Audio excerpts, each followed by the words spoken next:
Fall time was in full swing.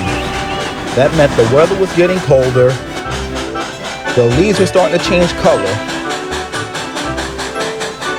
and it was getting dark early.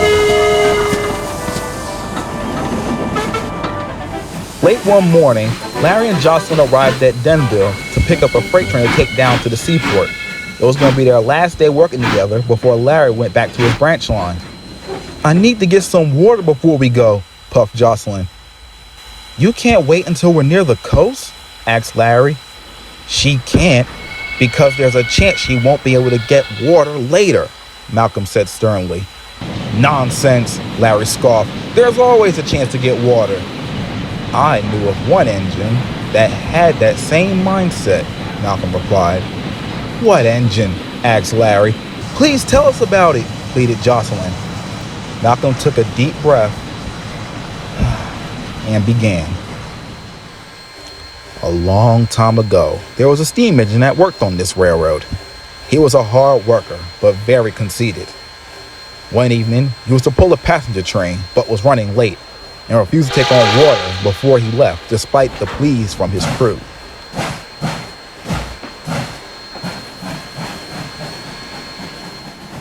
When he finally felt he needed it, he asked for a water stop at a station, where it was refused because it was an unscheduled stop, but was told he could get water from the next station. He charged down the hill, causing the water in his boiler to surge forward, exposing the roof of his firebox.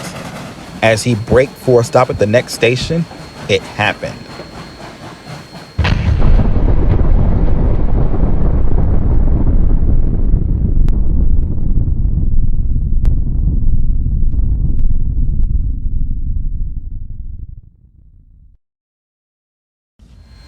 The water in his boiler splashed back onto his firebox, causing his boiler to explode.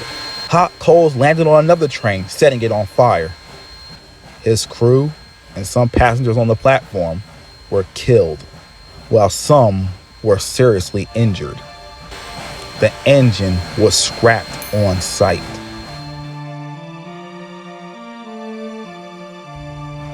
The station and the tracks were repaired, but strange things began to happen. People reported seeing a train approaching, only for it to disappear, followed by a loud explosion. It got to a point where no passengers would board trains there, and engines and their crews refused to stop there. So they decided to abandon the station and build a new one.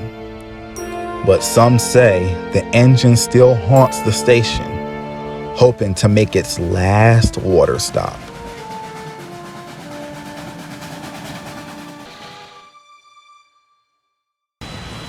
Josslyn shivered nervously.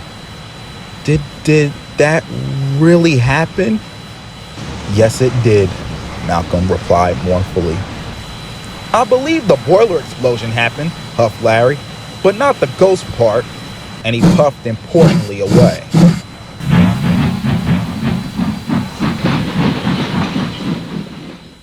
A few days later, Dave arrived with news of an assignment for Larry. "I just got off the phone with McCormick. He needs you to pick up an important cargo for him at the old station tonight." "Yes, Dave," replied Larry.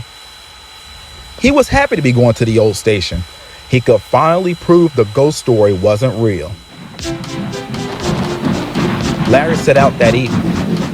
It was getting dark, but Larry didn't mind. He traveled down the main line before crossing over to the track that led to the old station.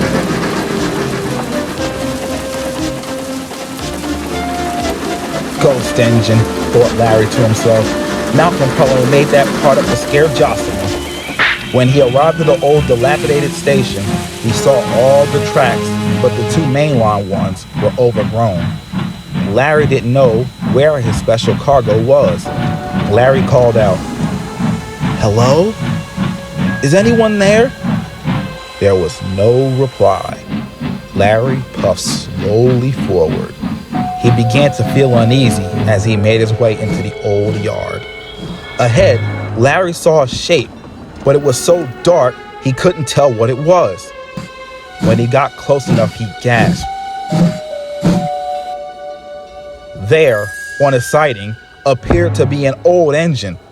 Larry froze until he heard a loud explosion. It's him! He shuddered.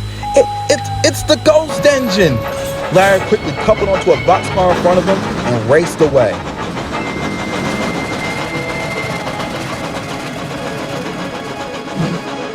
He didn't stop until he reached Denver.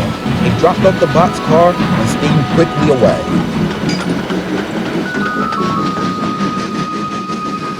The next morning, Larry was working with Christin and Kevin on his branch line when Dave came to see him. "Larry, what happened last night? McCormick said you never delivered his special." "Yes, I did," protested Larry. "I left it in the yard." "Larry, that wasn't the special McCormick wanted. The boxcar was full of scrap metal. You must go back to the old station tonight." "Can I go now?" Larry asked hopefully. "No," said Dave. "You have a branch line to run." When nightfall came, Larry waited in the yard to depart. "What's gotten into you?" asked Taylor. "You look like you've seen a ghost." "Ghost? What ghost? Who said anything about a ghost? I certainly didn't," stammered Larry. "Calm down, Larry. She was only teasing," Rodney said. Just then, Larry heard a bang and felt something hit his tender. "Ah, it's him!" "Who?" asked Taylor. Larry began, trying to regain his composure. "It's Steve bringing me my cars." Both engines looked perplexed as Larry steamed away.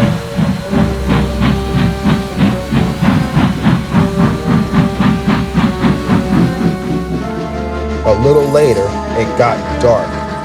Larry was worried he would see the ghost again.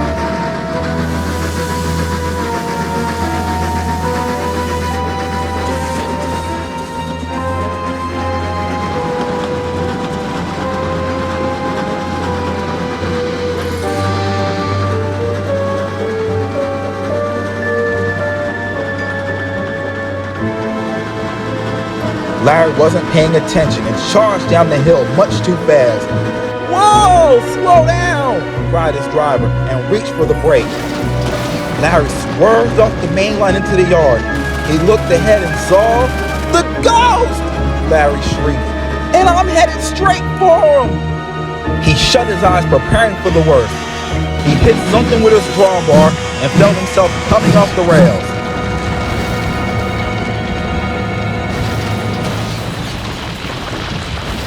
Then came silence. Luckily, Larry remained upright, and his train remained on the rails, and his crew was uninjured. Larry looked around, and he didn't see the ghost. Roger was called to come with the crane to put Larry back on the tracks. Mr. Egan was on board.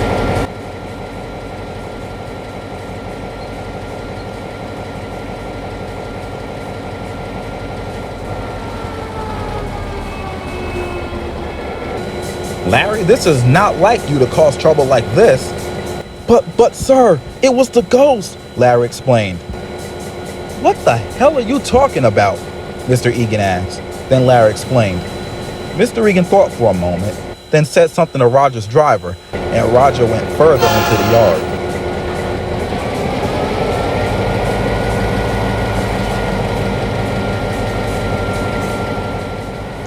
He returned pulling something. When Larry saw what it was, his eyes went wide. There, on the flat car, was a steam locomotive boiler. "This is what you saw, Larry," Mr. Egan said. "What's it doing here?" asked Larry.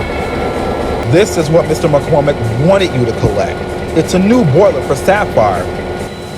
"But what about the explosion?" "Illegal fireworks have been a problem in this town for years," Mr. Egan answered. Larry felt foolish. Once he was back on the rails, he collected the boiler and steamed away towards Denver. The next morning, Larry told his friends about his night out and apologized to Malcom. "Looks like someone let their imagination get the best of them," teased Josslyn. "I know," Larry chuckled. "I wanted to prove there was no ghost, only to get scared by my own cargo. This made all the engines laugh." It was good Larry was able to see the humor in the situation, but he never forgot the night that almost made him crazy.